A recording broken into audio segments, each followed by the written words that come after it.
Hey everyone, welcome back to the Beyond Podcast. I'm your host, Dr. Flora.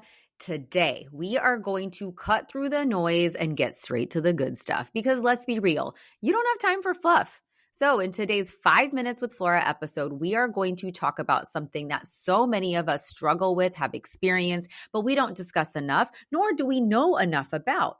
Burnout. I am a primary care doctor at heart, so prevention is my love language. Today, we are going to talk about how you can prevent burnout in 5 actionable steps called Burnout Blasters that you can start with today. Let's do this.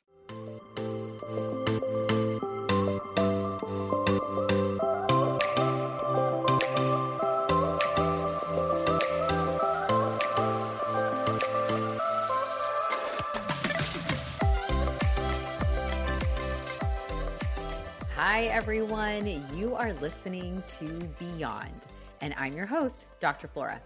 Listen, life is hard. You don't have to do it alone. As a mindset coach, physician, mom, and an infertility warrior, I have mastered techniques to help move you towards contentment and growth. I can't wait to go along with this crazy-ass life journey with you while making sure you feel like your best self. This podcast is meant to have you feel unstuck from your rut and less alone. Let's do this. Hey friends. So I've had plenty of episodes regarding burnout, and if you want those longer episodes, feel free to go back to the Beyond Podcast show list and re-listen to it. But just to refresh your memory, what is the difference between tiredness and burnout? How do you know if you just need to take a nap or a weekend to reset versus do a much deeper dive into you? Just as an overview, think of tiredness or exhaustion as temporary. You've had a tough week at work. There were deadlines you had to meet. You were pulling longer nights, or you had a couple of rough nights because your kids are having sleep regression. You can still rally the next day. You can rally with an extra cup of coffee. You can rally with maybe an extra nap. It will get better, and you go back to your baseline with your routine everyday things. Burnout, on the other hand, is a chronic state of emotional, mental, physical exhaustion where just a good night's sleep or a nap is not going to fix. It requires deeper work from the inside out, changing your habits, changing your expectation, building boundaries, and moving on from there. So today we are going to go through 5 quick and powerful ways to prevent burnout. Like I said, no fluff, just real actionable tips that you can start using today. Remember, these are habits that you need to build upon. Start with very small habits and build upon them. Are you guys ready to hear 5 burnout blasters to prevent burning out? Do you ever feel like you are juggling a million things at once? Especially if you are a business owner. You're trying to grow your business, but also, run your business. It can feel like you are drowning in your to-dos with barely a moment to breathe, let alone dream bigger. I have been there.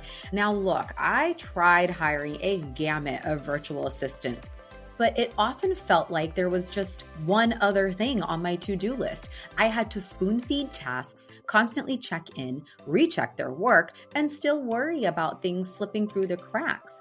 It wasn't until I found Savannah and Natalie at Every Virtual Solutions that I truly understood the difference between help and the right kind of help. They have extensive marketing, development, and executive assistant backgrounds, so they can take the weight off of your shoulders so you can focus on what you do best, being the visionary. Book a free discovery call on their website and mention this episode for a 10% discount for your first 6 months. Head over to everyvirtualsolutions.com. That's EVERAE virtualsolutions.com. Whether it's web design, content creation, email management, social media, PR, or anything in between, I know you will find a way to work together to lighten your load.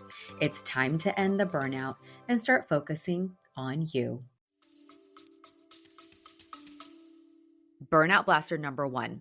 And this is the foundation for any mindset work. Change that inner voice.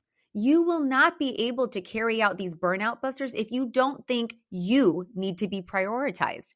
How you talk to yourself is so imperative.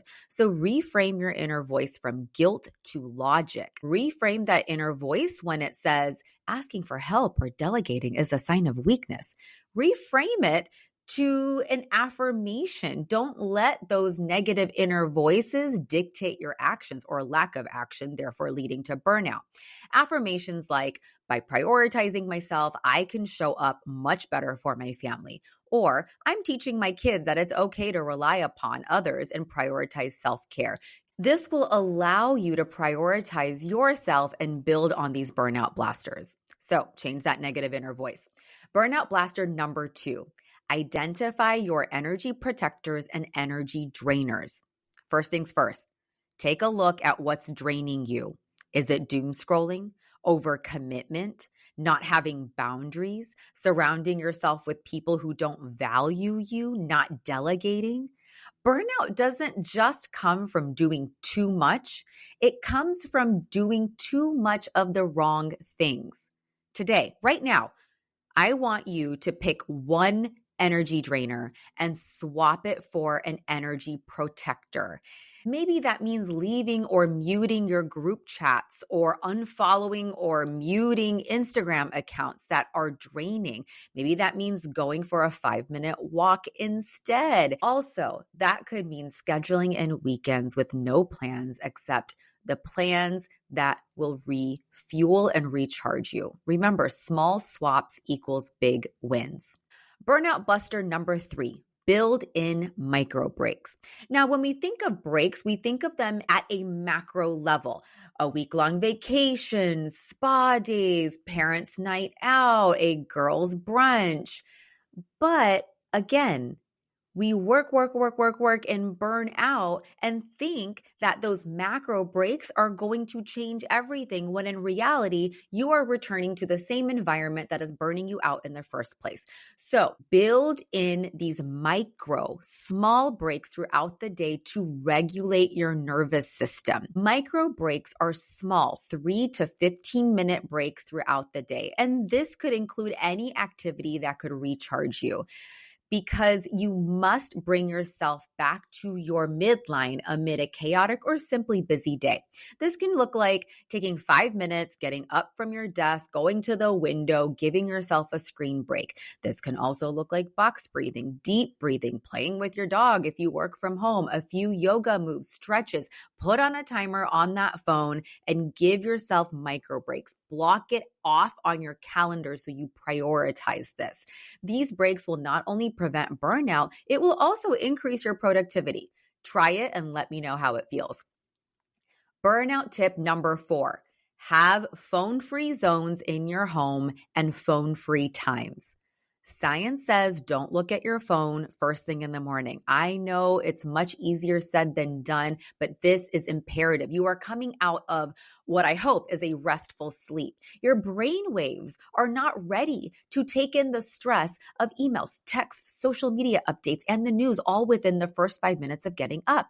Give your brain and body a chance to wake up before stepping into a stressful mode that sets the tone for the entire day. Taking this a little further, build in phone-free zones in your home. For example, our phone-free zone is at the dinner table. So whether we're having breakfast, lunch, or dinner at the table, phones are put away and we are engaging in conversation and connecting with one another. All right, last and final burnout blaster, number 5. Do one thing just for joy. This sounds so simple, right? I mean, when's the last time you did something just for fun? No productivity, no purpose, no shoulds, just joy. Neuroscience shows that play, laughter, releases a hormone called oxytocin, which strengthens your relationship, your bonds, and reduces stress. Have joy rituals throughout the week or throughout your day, a dance party, bedtime jokes, a 5-minute gratitude sharing. Burnout thrives when we forget to feed our souls. So Pick one thing, tiny thing that brings you joy today. Dance, buy yourself a fancy coffee, rewatch your favorite sitcom. These small moments remind your brain that life is about more than just checking off the boxes. All right, friends, that is a wrap for today. Don't forget to share this with your friend, your sister, your mom, really anyone to help prevent burnout. Remember, there is power in numbers, so we can all feel less alone. See you next time. Bye. Thank you so much for joining and spending your precious time here with me. As someone who prioritizes her energy, I am so grateful that you chose to spend yours here. To help me help you, please take an extra 30 seconds of your time to rate and review the podcast on your listening platform. For more tips and a behind-the-scenes look into my life, follow me on Instagram at Dr. Flora Sinha. That's Dr. Flora Sinha. Finally, connecting with you truly fills my cup. So DM me on Instagram, email me at florasinhamd@gmail.com, repost if you love this episode. I love hearing from you. I am so grateful for you and cannot wait to be back for the next episode. Bye.